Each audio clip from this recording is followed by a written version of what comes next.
Eleanor Vance stepped into the bustling credit union on a brisk autumn afternoon, her worn envelope clutched tightly in her frail hands.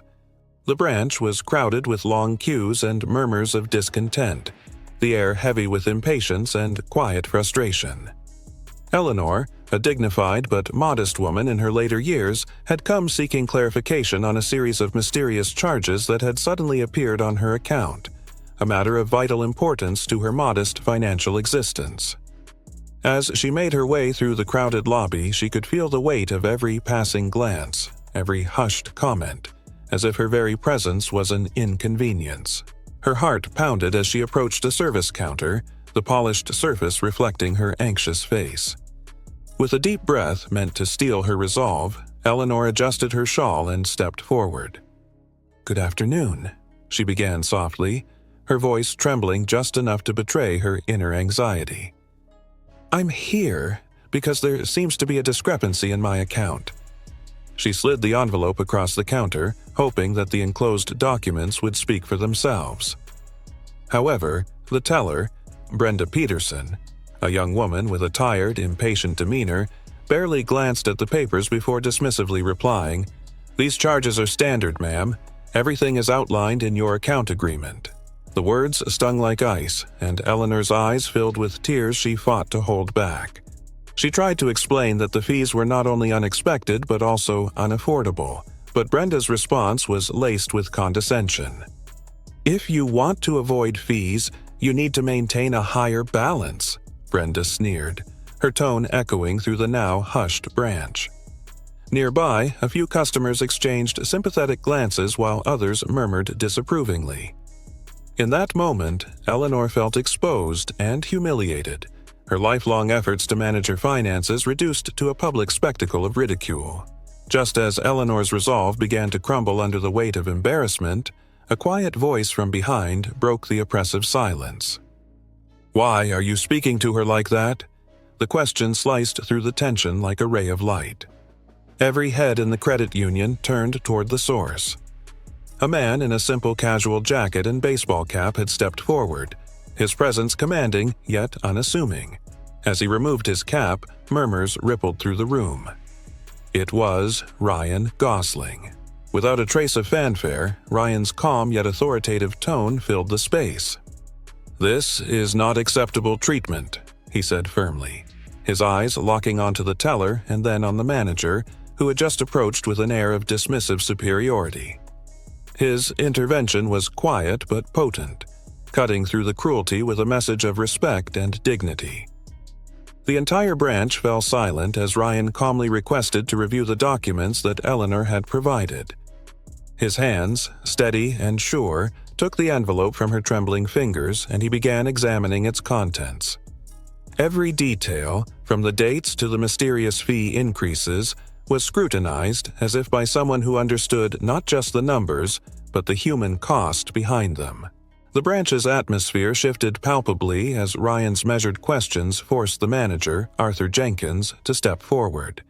His eyes betrayed a mix of irritation and uncertainty as he attempted to justify the fees, mumbling about system errors and standard procedures. But Ryan's unwavering gaze and gentle yet firm insistence that respect must come first left no room for empty platitudes. "Ma'am has maintained her account in good standing for years," Ryan said, his voice both compassionate and resolute. "If these fees are in error, then they must be corrected immediately." The onlookers, previously silent or indifferent, now watched intently, their expressions transforming from curiosity to empathy. For Eleanor, this unexpected champion not only restored her dignity, but also ignited a spark of hope. As Ryan continued to question the inconsistencies in her account, promising that the truth would be revealed and justice served, the harsh echoes of earlier humiliation began to fade into the background. In that crowded credit union, amidst murmurs of approval and renewed respect, Eleanor felt a small but powerful shift, an affirmation that even in a system designed to crush the vulnerable, compassion and truth could prevail. Ryan Gosling stood firmly by Eleanor's side as the atmosphere in the credit union shifted from hostility to uneasy silence. The branch, once filled with murmurs of judgment, now listened intently as the confrontation unfolded. With Eleanor's envelope still in hand, Ryan continued to scrutinize the documents, his calm yet incisive questions cutting through the pretense of standard procedures. "These charges started 2 months ago, correct?" he asked, his voice measured and resolute. Eleanor, still trembling, nodded silently. Around them, a few customers exchanged glances, their expressions softening with empathy. The teller, Brenda, shifted uncomfortably, her earlier smugness replaced by uncertainty as she watched Ryan's steady gaze. Arthur Jenkins, the branch manager, stepped forward once again, his previously confident demeanor now faltering. "Ma'am, as I was saying, the fees are automatic and clearly stated," he stammered, glancing at Eleanor as if expecting her to confirm his words. But Ryan interjected, his tone laced with quiet authority. "Automatic or not, these fees have inexplicably tripled. Explain why an elderly customer who has always kept her account in good standing is suddenly burdened with charges that seem arbitrary." The tension mounted as Arthur fumbled for an explanation. He hesitated, his eyes darting between Ryan and Brenda. It must be a system error," he finally offered, his voice barely rising above a whisper. Ryan's eyes narrowed imperceptibly, and he leaned in slightly. "A system error that affects not just one, but multiple elderly accounts? That sounds less like an error and more like a deliberate oversight." At that moment, a young man in the corner of the branch, who had been recording the entire incident on his smartphone, began to speak softly to another customer. Their hushed voices soon turned into a growing murmur that rippled through the room.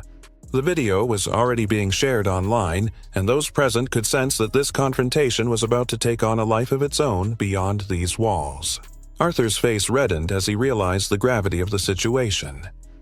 I need to verify these details in the system," he insisted, retreating to a nearby computer station with Brenda trailing behind him. The screen illuminated his worried expression as he hurriedly typed, his fingers trembling. Ryan remained by Eleanor's side, gently placing a comforting hand on her arm. "Mrs. Vance," he said softly, "you deserve to be treated with respect and fairness. I'm here until this is resolved." Minutes dragged by as Arthur reviewed the account details. The silence in the branch became almost deafening, punctuated only by the occasional shuffling of papers and the low hum of the air conditioner. Outside, through the large glass windows, the late afternoon light cast long shadows that seemed to echo the somber mood within. Customers began whispering to one another, their eyes fixed on the unfolding drama as the social media buzz outside grew louder. Finally, Arthur returned, his expression defeated. "It appears," he said haltingly, "that these fees were indeed applied to multiple accounts, primarily affecting our senior customers. This is not a mere mistake." A collective gasp filled the room as his words sank in. Ryan's voice broke the silence once more, firm and unwavering. "Then you must correct this immediately. These charges are not only unjust, but they are an affront to the dignity of those who entrusted your institution with their finances." Arthur's posture sagged under the weight of public scrutiny. Brenda avoided eye contact, and even a few employees exchanged glances that spoke of regret. In that charged moment, Ryan pulled out his phone and began recording his own statement. "This is a reminder," he said, his voice resonant and clear, that every customer deserves respect. No matter their age or means, fairness must prevail. His words, recorded for posterity, would soon travel far beyond the walls of the credit union. The video quickly began to spread on social media.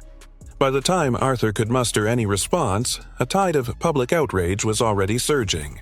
Calls for accountability, demands for better treatment of the elderly, and praises for Ryan's intervention flooded in. The branch's management was forced to issue an immediate statement. The offending fees would be reversed, and a full audit was underway. Arthur and Brenda were relieved of their duties pending an investigation, and new customer service training was promised. Meanwhile, in the quiet aftermath, Eleanor clutched Ryan's hand, tears of relief and gratitude streaming down her face. "I never thought I'd have someone stand up for me," she whispered, her voice thick with emotion. Ryan offered a gentle smile, his eyes kind. "You deserve nothing less," he replied, his tone soft yet imbued with conviction. As the day wore on, the branch slowly returned to normal, but the impact of that moment lingered. Customers who had once felt invisible now shared stories of similar injustices, emboldened to speak up. The local news picked up the story, and community leaders began calling for systemic changes in how financial institutions treat their most vulnerable clients. Outside, the once anonymous man in the dark jacket had become a beacon of hope, a symbol that compassion can triumph over cruelty. Though he had not sought recognition, his actions ignited a spark that would illuminate many dark corners of society. Eleanor's experience, once marred by humiliation, transformed into a rallying cry for justice and respect. And as Ryan stepped out of the branch that day, his presence leaving behind a legacy of courage and dignity, the world around him began to change in small but significant ways. The ripple effects of that afternoon would be felt far and wide.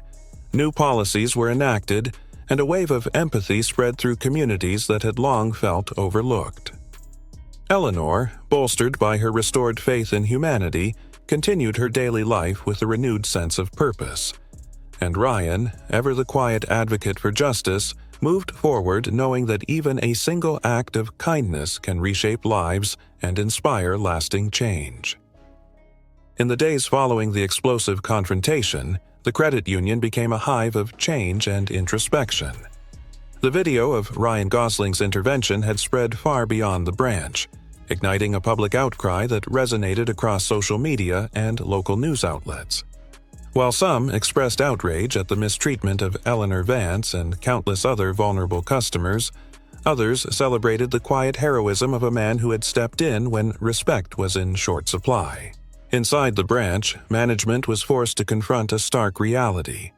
The incident had exposed deep-seated flaws in customer service and an institutional indifference toward those with limited means.